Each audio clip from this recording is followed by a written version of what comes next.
a 19-year-old boy, a wrestling champion, a young man whose entire life was ahead of him, executed in public by the government of Iran. His name was Mohammadi Karami. And before the Iranian state put a rope around his neck, he was one of the brightest young sporting talents his country had produced in years. A karate and wrestling champion who had competed at national level. A teenager who trained hard, who won medals, who made his family proud. A boy who had dreams the same way every 19-year-old has dreams. And then the protests came, and then the arrests came, and then came a trial so fast, so hollow, so stripped of anything resembling justice that human rights organizations around the world could not find words strong enough to describe what they were witnessing. And then came the execution, done in public, as a message. That is what the world woke up to. Not in a history book, not in a story from 50 years ago. Right now, in the present day, a teenage sporting champion, hanged by his own government in front of witnesses in a display so brutal and so deliberate that it stopped people across the globe mid-sentence. If you have never been on this channel before, this is the moment to subscribe, because this channel does not look away from the stories that matter. It does not soften what is real. It does not dress up horror in comfortable language. It tells you exactly what happened, exactly why it happened, and exactly what it means for the world. Subscribe now and stay with this story, because what comes next will make your understanding of this situation completely different from anything you have heard elsewhere. Now, who was Mohammadi Karami? And how did a medal-winning teenager end up on Iran's execution list? The answer begins in September 2022, when a 22-year-old Iranian Kurdish woman named Mahsa Amini was arrested by Iran's morality police for allegedly wearing her hijab improperly.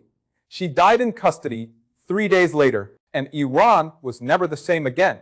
The death of Mahsa Amini cracked something open inside Iran that the government had been working for decades to keep sealed shut.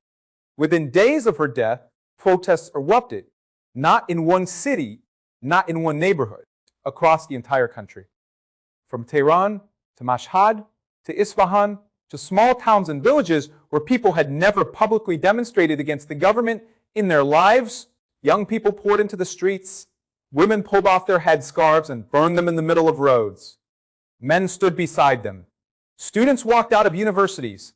Workers abandoned their posts. The chant that rose from the crowds was 3 words that shook the foundations of the Islamic Republic: woman, life, freedom. It was the most significant challenge to Iranian government authority in over 4 decades.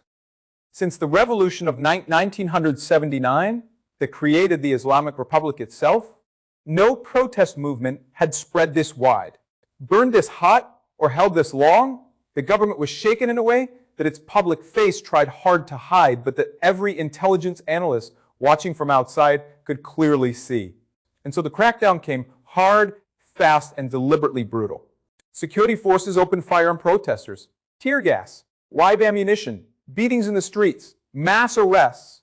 By the time the most intense phase of the protests began to subside, human rights groups estimated that over 500 people had been killed by security forces, thousands had been arrested, and the Iranian judicial system, which operates without the independence or transparency that any fair legal process requires, began processing those arrested at a speed that left no room for proper defense, proper evidence, or proper justice. Mohammadi Karami was swept up in those arrests, a teenager, a wrestler, a young man who had been present during the protests. The government accused him of participating in the killing of a member of the Basiji, the paramilitary force that answers directly to Iran's supreme leader, and that was at the forefront of violently suppressing the demonstrations. His family said he was innocent. His lawyers said the confession used against him was extracted under torture. International observers said the trial lasted a matter of days and produced no credible evidence. None of it mattered. The verdict was already written before the trial began. This is the part of the story that needs to be understood very clearly, because there's a pattern here. And once that pattern is seen, it cannot be unseen. When authoritarian governments face mass protests, the immediate instinct is suppression. Tear gas, arrests, bullets if necessary. But suppression alone does not always work, especially when the protests are as widespread and as deeply felt as what Iran experienced in late 2022. You cannot arrest an entire generation. You cannot shoot every person standing in every street of every city simultaneously. So governments like Iran's reach for a different tool, a tool older than any modern weapon, older than any military technology, the tool of fear, specifically the kind of fear that is produced by making an example of someone, by taking one person visible enough, young enough, sympathetic enough, and destroying them publicly in a way that sends a message to every other person watching. The message is not complicated. It does not need to be. The message is simply this. This is what happens. This is what we are willing to do.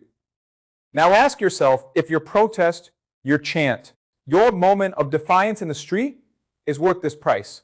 Mohammad Mehdi Karami was chosen to carry that message, not because the evidence against him was overwhelming, not because justice demanded his death, but because his execution served a purpose for a government that needed to demonstrate it still held the power of life and death over its own people. And this is where the story becomes about more than one young man in Iran, because this pattern, the pattern of using public executions to terrorize a population back into silence, is something that has appeared in different countries, different eras, different political systems throughout human history. It is the oldest form of political violence. And it almost always tells you one very important thing about the government using it. It tells you that government is afraid, genuinely afraid. Because a government that is truly secure in its power does not need to hang teenagers in public to prove that power exists. It does not need spectacle. It does not need to make examples. Security does not require theater. Only fear requires theater. Subscribe to this channel, because the next part of this story reveals what happened internationally when the news of this execution broke, and the reaction from around the world was something the Iranian government did not fully anticipate.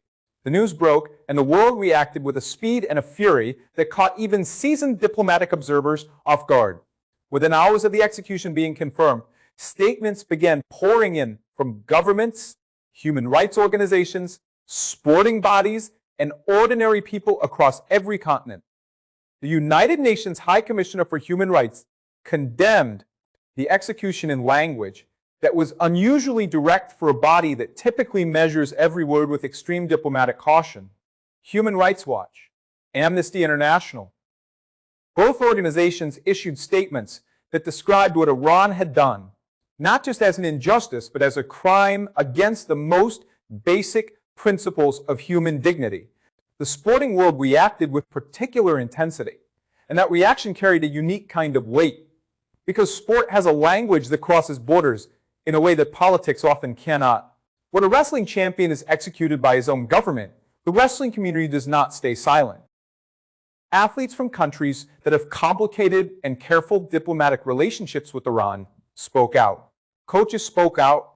Sporting federations that rarely venture into political territory issued statements. The image of a medal-winning young athlete in a GI being led to an execution was not something that the global sporting community could process in silence.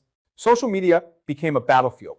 Inside Iran, where access to many platforms is restricted by government filters, people found ways around the blocks to share the story, to say his name, to keep his memory visible in defiance of a government that wanted the lesson of his death to be fear and not martyrdom.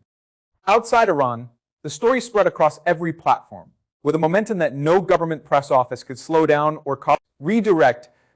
And here's what made the international reaction significant beyond the moral outrage. It put Iran's government in a position it genuinely struggles to manage. Because Iran is not a country that exists in complete isolation. It has trade relationships. It has diplomatic engagements. It has ongoing negotiations around its nuclear program that require at least a minimal level of international credibility and goodwill. Every execution of this nature, every story that spreads globally about a teenage sporting champion hanged without credible evidence chips away at whatever remains of that credibility. European governments that had been carefully maintaining dialogue with Tehran found themselves under domestic pressure to respond more forcefully. Sanctions, conversations that had stalled, were reopened. The execution of Mohammadi Karami did not just end one life.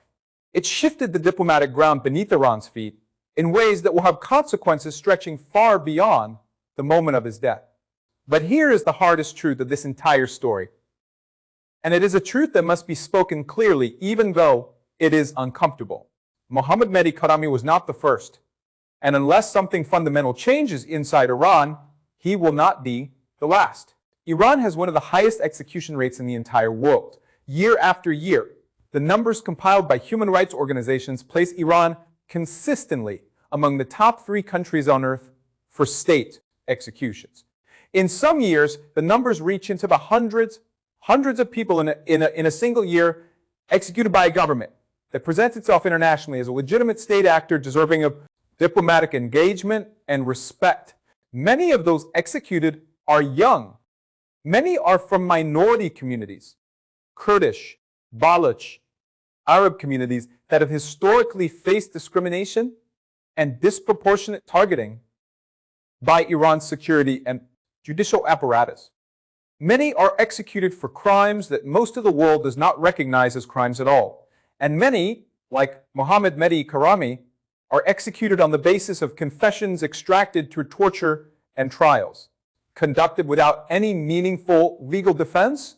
The protesters who filled Iran's streets in 2022 knew this system.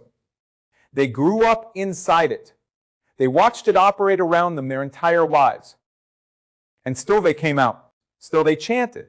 Still they burned their headscarves and stood in the streets and refused to be silent. That courage and full knowledge of what the consequences could be is something that deserves to be named and recognized. Clearly, because the story of Mohammadi Karami is ultimately not just a story about death. It is a story about what people are willing to risk when the weight of living under a certain kind of power becomes heavier than the fear of what that power can do to them. It is a story about a generation of young Iranians who looked at the system they were born into and decided that silence was no longer an option, even when the price of speaking was everything. His name was Mohammadi Karami. He was 19 years old. He was a wrestling champion.